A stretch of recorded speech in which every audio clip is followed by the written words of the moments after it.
We're going to be doing a printmaking project using a tool called Gelli plates. We're also going to be using printing ink and a brayer to spread our ink.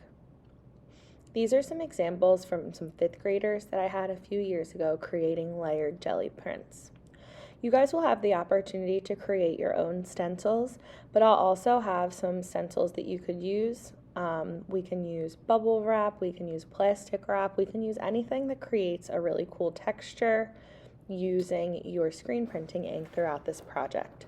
We're going to be using a lot of different layers for this, so keep that in mind as you're working, that you want to have a lot of different colors, different layers, and like I said, you can use my stencils or you can create your own.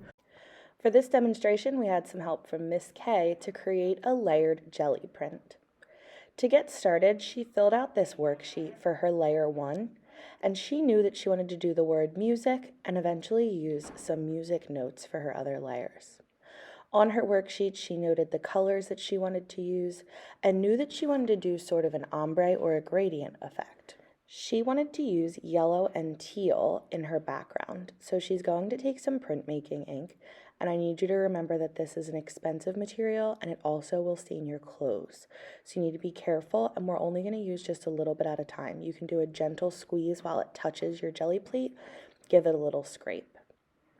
When she was happy with the way that it filled her page, she took her brayer and began to roll her ink so that it sort of blended together in certain spaces.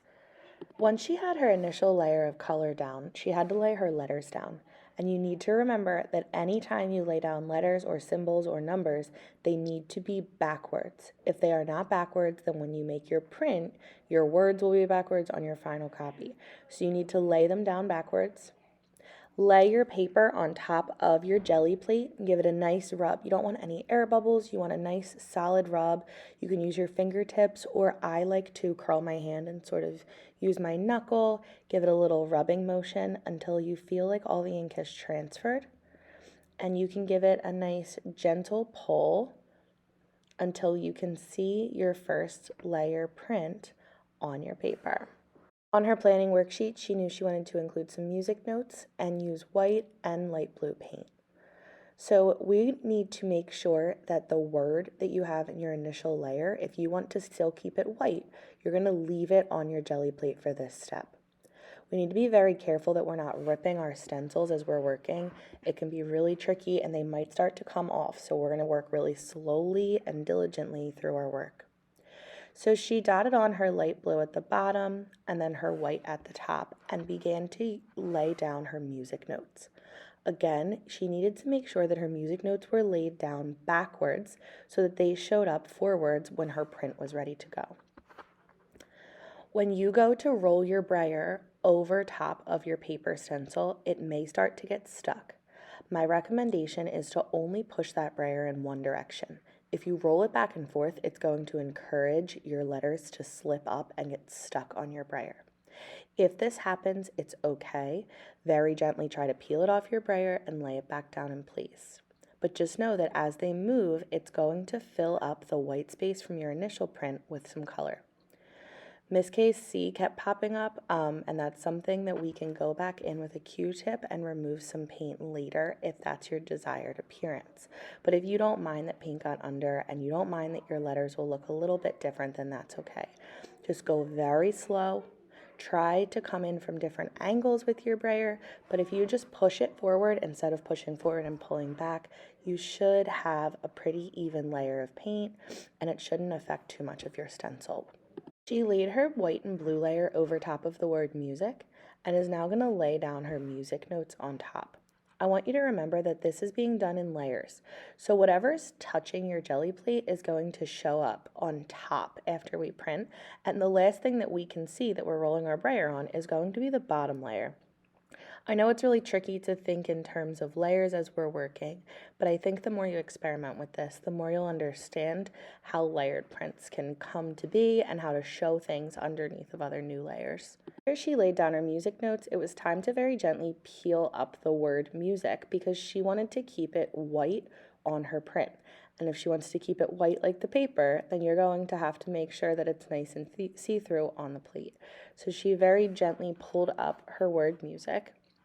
And like I said, if your words don't come up clear or see-through, you can go back in with a cotton swab and remove all of that extra paint in wherever you need it to be see-through or clear. You also could use that approach to draw in extra details. So if you didn't make stencils and you'd rather draw in your details, you could use the Q-tips to remove ink, and that will show on your print as well. Once this layer was done, she wasn't very happy with the way her music note appeared in the top of her work, but she was happy with the way it appeared in the bottom. So what we decided to do for her third layer was go back in with laying the music word back down and adding in more paint and changing the color a little bit to make that music note on the top pop really nicely. She left her stencils on the bottom where they were because she knew she didn't want them to move, and we're not going to lay more paint on there anyway, so it shouldn't really affect it, but just in case we wanted to leave them in place. Then she very carefully laid the word music back down and left that music note on the top exactly where she wanted it. Then we're going to get some more paint and create a little bit of contrast to make that music note in the top layer pop. Since we're not adding more ink on the bottom half, we're just going to very gently use that brayer over like the top of our letters, because you don't need to cover the whole letter if you're not printing that whole space. And we're going to be peeling those back up anyway, so don't waste too much ink going on top of those stencils. Just fill it in as evenly and nicely as you can. Her music note did peel up with her brayer, and we had to go back in with a Q-tip to clean it, and that was okay. But once you have your sufficient layer, we're once again going to peel up your words, and you should at that point have your final print. I want you guys to keep in mind that I have some stencils that you can use. You can create your own stencils using any of the materials in the classroom, and I also have a lot of tutorial resource videos for you guys to look at if you want to look at other approaches on how to print using our Gelli plates. There's really so many possibilities that you guys can use to create textures and layers throughout this. I want you to think really hard about whatever words you'd like to use and whatever symbols, details. So anything that you think that you want to create, we can talk about, we can look at different videos, and we can make it happen for you.